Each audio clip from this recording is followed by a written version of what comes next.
Hello, everybody, and welcome to episode 2 of the Inside Look series, where I go back and talk through some of my parks that I've built, either myself or with others. Today, we're taking a look at Allegheny Adventures, which was a head-to-head 8 park for the semifinals of that contest. This was built with Steve and Che on the Heavens Gallery team. I think this park turned out really well for what it is. It's also a great lesson in what happens when you try and put a park that really deserves to be spread out onto a map that's way too small. So let's jump in and take a look.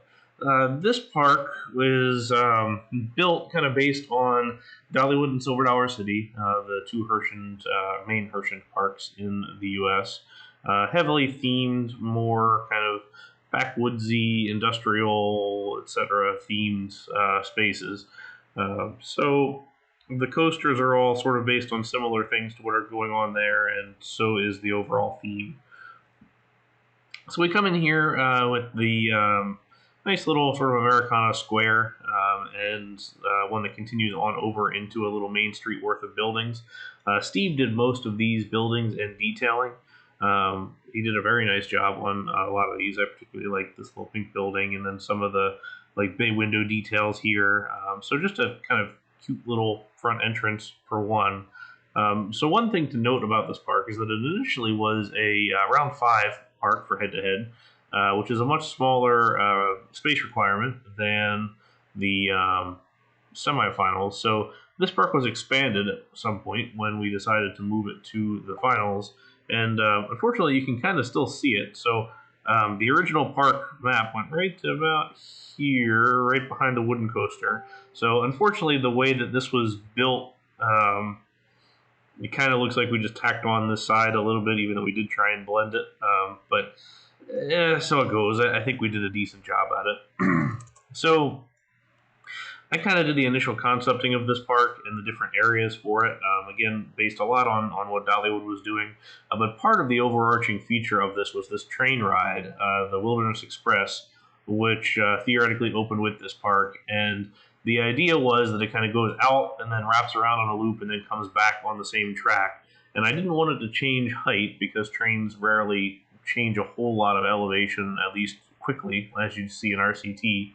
But I wanted it all to stay consistent, but I wanted a lot of land variation and bridges at different heights. So if you follow this train here, going through the tunnel, and then you have these kind of low bridges here that cross, but as you continue on, you get to some more interesting things, such as this pretty sizable bridge over top of this sort of ravine here. And then this guy over here, which was honestly one of the first things that I built, was a big bridge here and a small bridge over here, versus this little turnaround and then back to the start. So I wanted to show some variation there with height without adjusting the train and keeping that level. So it kind of we worked around the train element to it. Steve also built this nice little waterfront dining area here. But let's start up this way as we go into the park. We can wind our way up through this nice little waterfall area and down. The first of the big rides is this guy. So this is the Eureka Gulch Mine Train. This is an Arrow coaster.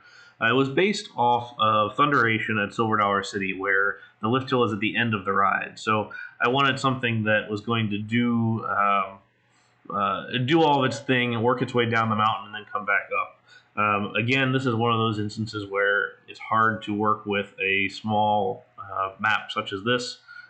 So we end up with some little bits and pieces here where it's a bit of a challenge to get a long layout in here. So you can kind of see this one loops around into the tunnel here and then pops out and kind of works its way down on the helixes.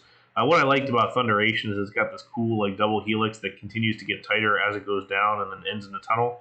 So we have that idea here. So it's definitely got that mine theme. It's got some explosives down here, all the sort of traditional trappings of this kind of a theme. And then we have some of the different elements here, like the mine ore lift and some different parts and pieces there, which I liked. I thought that was quite nice. And then some of the little frozen scenery or staff members here that I make some comments and jokes about all the different rides and attractions. Right here was one of the rides that Rumi had built for us. So it was a custom ride. This is a Zero jet skis ride. There's a number of these through Europe and some of them in the US too. But the idea is that you can get in from the center island, and then as it goes around the circle, you can turn a wheel and make it kind of slide outwards or inwards just based on what kind of ride experience you want. And they're quite fun rides. So he made a jet ski ride that slid out in the corners, and then I shoestringed it to do this. A little bit tight, definitely up against the map edge. Not my favorite look there, but I do like this sort of viewing area, the queue line up. It is a workable, peaceable ride. There just aren't many peeps riding it. Here's one guy getting over here to wait. Challenges with that little center circle there. It's a little bit hard to show a good staircase and everything else with those sorts of detailing. I do wish I would have put in like an operator and things like that. Here's a cool little like sluice area, and I believe we had built a panning for gold attraction in this area. Pan for gold. So here it is. So you can actually walk up to this this thing and interact with it. So the idea was that you buy a little basket of stuff, and then you can pan for gold through this area. I do like the station and the little still coming down through here. The various bits and pieces of the gift shop in there too. Now, one of the ideas that we had, Steve and I were really talking about developing this park, was that all the rides should have some kind of deeper storyline, which a lot of them do, and I wish we would have had a little bit more time to tell it, because some of them are kind of fun storylines that didn't necessarily get fully fleshed out. One of those, which I kind of thought was fun to do, was this guy. This is the splash battle, which you don't see terribly many splash battles in RCT, but we wanted to do this kind of an attraction. So we have this big dam on the side, which not only helps facilitate some of this huge landscape variation, but also is a good thematic element and a reuse from a ride that I had done years ago in one of my solo parks, but never released. So this is a little power station here with the red brick and the cables coming down, and then the dam itself over here. So this is called Beaver Battle, and the idea is that the beavers are pissed off that you put a dam on their river, and now they're trying to get back at you. So you can kind of see here, there's the big power poles here, and then this one got chopped down and is now steaming up and electrifying the river here. If you turn around, you can kind of see there's different flooded things like this this van here that's just flooded in the middle of the water. We have some little guest interactive sprayers here, and then the beavers have gone and done something to this building, so it's pouring water out the side. And then these little tanks and everything, the beavers have dumped a bunch of holes in it. And then you end up heading for the final showdown in the dam, which also has all the logs stacked here from the beavers dam itself that the guys built their dam on top of. So I thought it was a really fun little storyline, just definitely a kids type cartoony interactive ride, and it would have been a neat one to ride in my opinion. Over here we've got our station for the train, and then also a roundhouse here with the turntable on the diagonal. We did plop a couple of trains in here, so there's the old Allegheny Short Line, the A&M coal engine, and the downtown Mollyhood streetcar. So Mollyhood was one of the kind of joking code names that we had for this park initially, since it wasn't Dollywood, it was Mollyhood. But that was a fun little detail. One of the things that we wanted to do in this initially was set up basically a railroad roundhouse tour, and make this like a viewable, walkable thing. And we tried to do it with the maze, but as it turns out, the maze ride in RCT doesn't really cooperate when you're going over top of other tracks. Ride tracks and everything, even static ones. So we tried, and that was eventually abandoned because it just didn't work out. On the back side of the river battle ride here, the splash battle, there's a little pathway that works all the way up to the top of the mountain here, kind of these little backwoods pathways that go on up. But we're going to retrace our steps, and then we're going to head into Craftsman Valley, which was the first area that I did to kind of show the proof of concept for this park, and really kind of sell the park to the team and see if they'd be willing to do it. This is a pretty darn good blatant ripoff of Dollywood's Craftsman Valley. with this sluice up top that goes through the entire area there and ends up powering a bunch of the machinery for all the different tradesmen that actually work in the parks. And then some of these buildings are similar ripoffs too. But the first ride that I built was this coaster. This is a GCI coaster called Budger's Run, based off of Thunderhead, and kind of working on the side of the mountain. Again, what I wanted to do was use that terrain to advantage. It's a pretty compact ride, which I also wanted. I really like this double crossover here, this guy and this guy. And I think it works pretty well. It's a decent looking ride, and it fits in rather nicely. Diagonal brake run here at the end, but we can watch this real quick. So from the side here, you can see this first drop has the diving corner, and then the second double down to the top speed section down here right by the pathway. I wanted a really nice visual path interaction, which Thunderhead doesn't really have, but I think this is a nice look here. So there's that double down, up the mountain again, and then off to the side. There wasn't really room to throw in a station fly through, even though that is a GCI deal. We did have the little photo element there, which I think I could have done better with, but it is a nice little detail up underneath the track here, back under the lift, and then down and around into the brakes. So the station itself has some stuff underneath of it. There's a couple of game stalls and a couple of merchandise areas too. The little height marker here on the side, up the queue, and then into the station itself. On the back side here is some really nice architecture that Steve and I both worked on. Steve did the nice parts, although I am proud of this building here, the Joseph and Sons building. Also, a lot of little fun details in here. So Joseph and Sons, Joseph is my dad's name, so I brought that one in here. And then here is a little thing called Isla's. Isla's is our cat. And then over here is Logan's, which I don't know where. There it is, Logan's, which is Steve's dog. And we wanted to bring just lots of little references in there and different bits and pieces.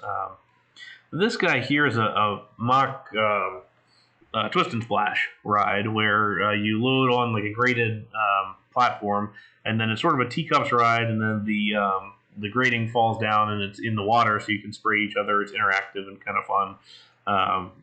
And so I did a little shoestring for this guy to do this kind of work. So this is waterlogged whip. Definitely has that sort of rustic wood look, all the barrels and everything, the wood shaping up the walls here, and then the various fountains and sprayers on either side, and then the visible or viewing area all around the corner, which I thought was nice. This was, I think, one of the first buildings that we made. So there's blacksmith in here, frozen staff.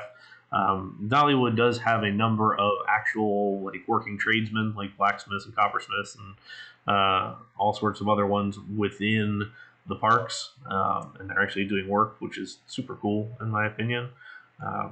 And this sluice at the rail park ends in the grist mill, which ours does too.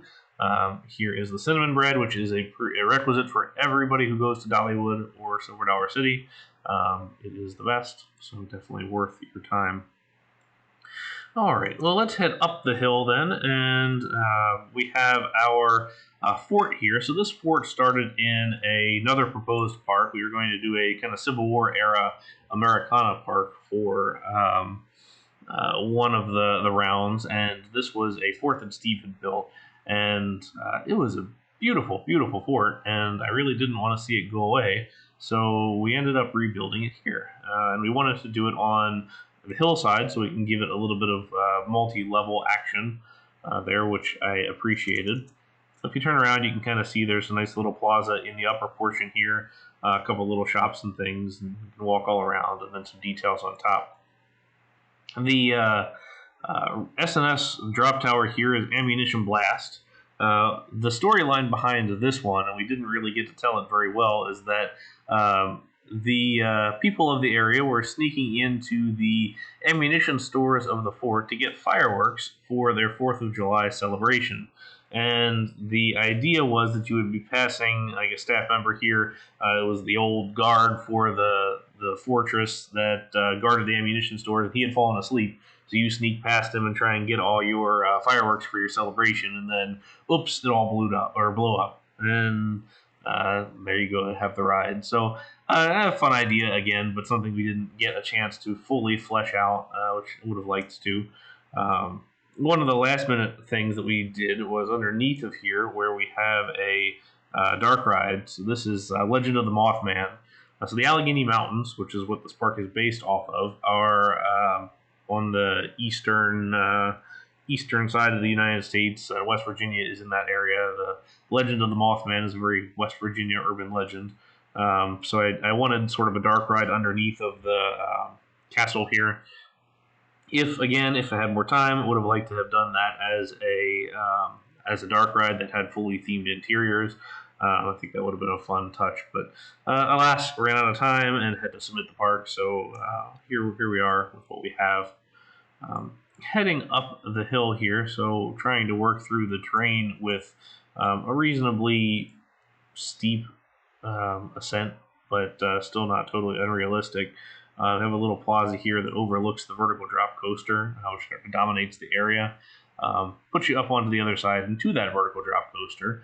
This was a bunch of different things initially. We started out with a wing coaster and got that most of the way done, and I really liked it, but it didn't quite fit. So the vertical drop coaster was the next idea, and kind of went back and forth on that a number of times too, with trying to make a ride that fit here but wasn't too dominating, and still kind of worked on the overall design. So it does dominate the space a little bit, even though the brightness of the suspended coaster really sticks out. But I like the way it looks, even if some of these supports come a long way down.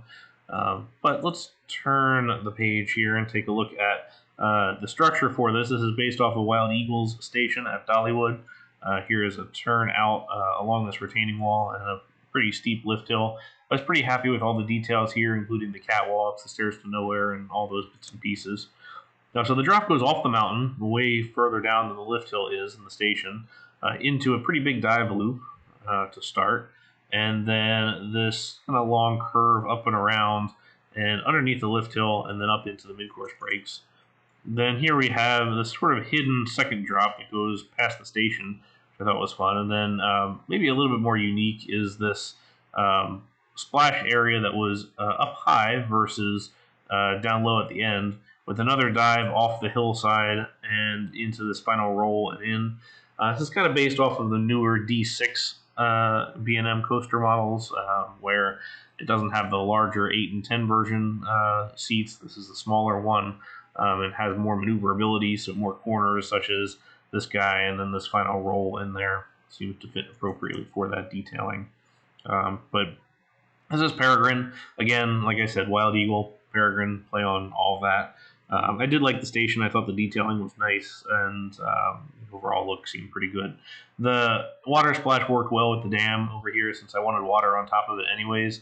It made sense to have it up there. And then we also were able to perch this observation tower off the side of the mountain, so you could go up and see the area. So this is the Fire Watch Tower, which probably would have been fun to do a little cool finial on top there, owing to the Fire Watch theme. But again, no time for it, and so it is what it is. Now here we get into some more this is the backwoods area. So we have the Craftsman Valley area. This was more of the village type industrial area, and then over here was the backwoods area, where we have the nice little covered bridge that fits onto that space. Tilt-a-whirl here, so this is the Tipsy Twirler. Of course, backwoods, moonshine. So this is the moonshine themed area, and our Rapids ride, which wraps through the whole space. Initially, there was a little triple launch Gerstlauer coaster in here with the forwards, backwards, forwards launch, but again, it didn't really fit, or it fit, but it also took up pretty much all the space, so it didn't sit very well with other things.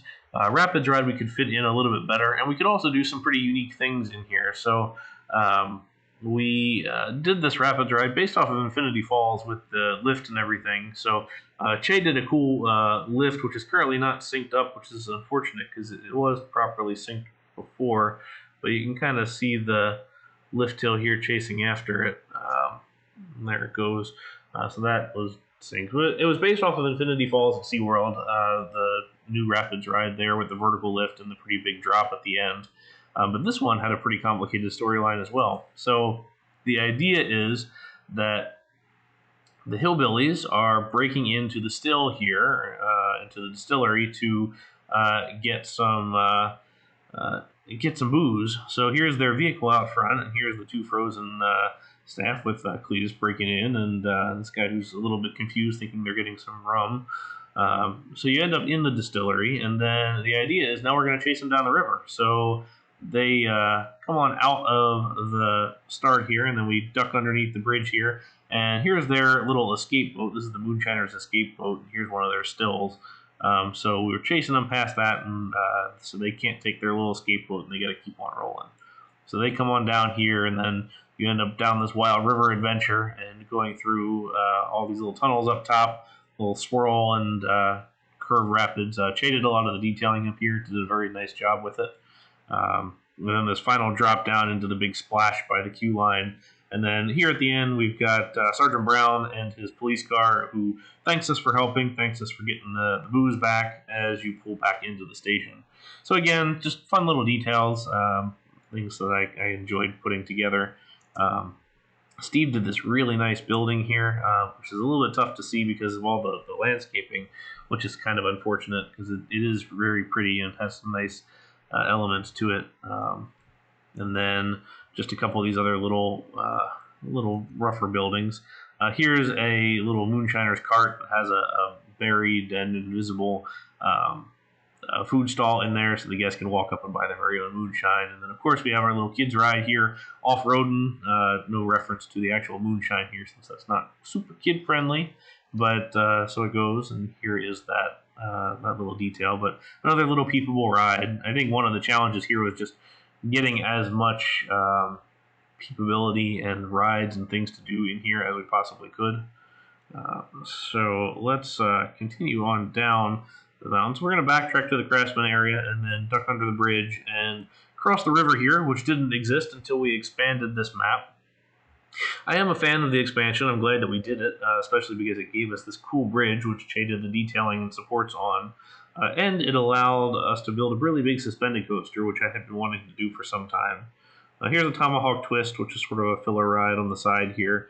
Some nice little detailing and everything, but it definitely was a rushed thing at the end. Here's a Native American canoe and some other little details. For as compact as this was, I still wanted there to be room to breathe, such as like this area here where there's just a lot of landscaping, but some nice little seats and you can sit off and enjoy the water side and everything like that. And just all that landscaping and see this coaster here kind of screaming overhead. So we go over here, and this is the airfield. So this is a couple of different rides. And so while this one's running, I'll take a look at it. This is a custom Star Flyer hack that I did first to spin the cars apart, or split the cars apart, and then to make it go up and down. The unfortunate thing is that it gets slightly off sequence as it continues to operate, since we didn't have a whole lot of time to balance it.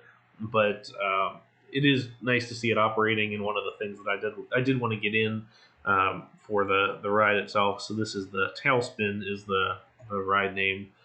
Here, unfortunately, it sinks a little bit below the pavement. Not the best execution, but unfortunately, again, so it goes. But there's a lot to see in this area. So this is, like I said, the airfield area. A lot of this is based off of Disney's California Adventure, actually, and the airfield in front of the soaring attraction. So we've got our couple of planes here and the abandoned runway here that now has some tables set up on top of it. And here's Amelia's, Amelia Earhart, of course, little restaurant. And then you can see the hangar, or the runway gets kind of beaten up over here. And this hangar with the big doors open is our gift shop that you also have to pass through in order to get to the other sections of the park. And then we have a Storm Chaser here, which leads into the rest of the theme in this area, which is sort of like a storm and storm destruction type area. This is a big coaster, especially for the size of the map. I was really happy with it though. I wanted the opposing lift hills like this. Iron Dragon at Cedar Point kind of has the same sort of deal, and I wanted those opposing lift hills, and I always kind of liked when they passed each other on the lift hill. I thought that was a cool touch, but I also wanted the big drop like you see it going down now in the middle, that crossed over and under stuff. I really like those crossover moves and everything. So I started with the first little bit here where you basically get a big figure eight that wraps around to the mid-course breaks down here and then lift to um, a lot of detailing on the supports here. So Liam made us these beam pieces for the supports, and then I did the supports for the whole thing. We really wanted that realistic look because nobody had really done that before to this extent anyway. And I think it turned out quite well, and I'm very happy with that. The white is definitely bright along with the blue.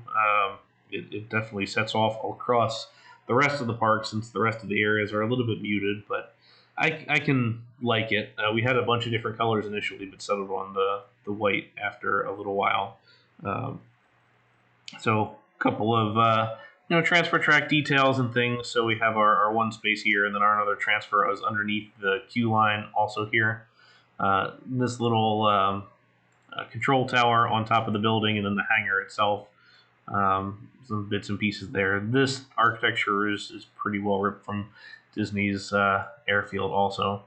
Diagonal Bridge, I really liked this development here since you have tall train bridge over top of a shorter pathway bridge over top of the ride itself crossing up underneath.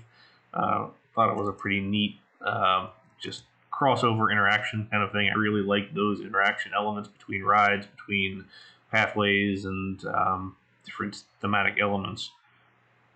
Up here's a little restaurant that we built at the last minute. Just this is the lodge. This is kind of meant to be a full-service restaurant looking out across this side of the park. The only reason we had built it is it felt a little bit empty up in there initially, and we really wanted to fill that space. In retrospect, might have been a little bit too messy or a little bit too crowded, but I still like the look. So I mentioned earlier this is Storm Chaser. So this is the storm area where you can kind of see the destruction from these tornadoes. Granted, tornadoes aren't exactly a West Virginia-ish, Allegheny Mountains-ish thing, but I figured it was sort of the same rustic aesthetic that we wanted to keep with. So you can see the gift shop here, which is a totally blown-apart house that has a couple of little coverings on that area, and then all scattered around up in the trees here you can see the various parts and pieces of that house, some trash and debris scattered all about underneath of the areas. Here's an overgrown building in the landscaping with the mushrooms and the plants growing on top of it. Turning around the corner, we have Tornado Alley, of course. So this is meant to be a Sally Dark ride. I used a coaster with spinning cars on it, but the coaster is just braked the entire way along. It's kind of meant to have that sort of dynamic dark ride aesthetic that something like the former Hershey's Reese's Cup Challenge did, where the dark ride had some ups and downs and various elements to it. But definitely the farm theme getting ripped apart here, so the roof has seen better days as well as the front here. Silos on the side, and then some of the little farm areas here, and hiding the show building behind, but still putting this rock on the backside so that the train has something to look at while it goes past the other side here.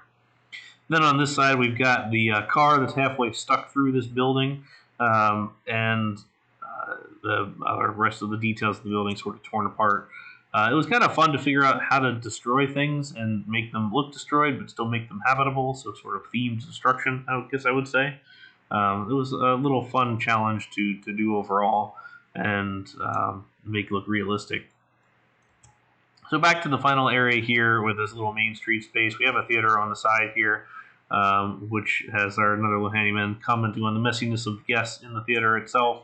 No space for the actual stage and everything, but I was pretty happy with the marquee here. Again, Steve did a lot of these buildings, did a very nice job on them. Also, some of the detailing in the back of house areas, like the dumpsters and the HVAC units and things like that. It's definitely a park that's crammed to the gills with stuff and doesn't have a whole lot of room to breathe.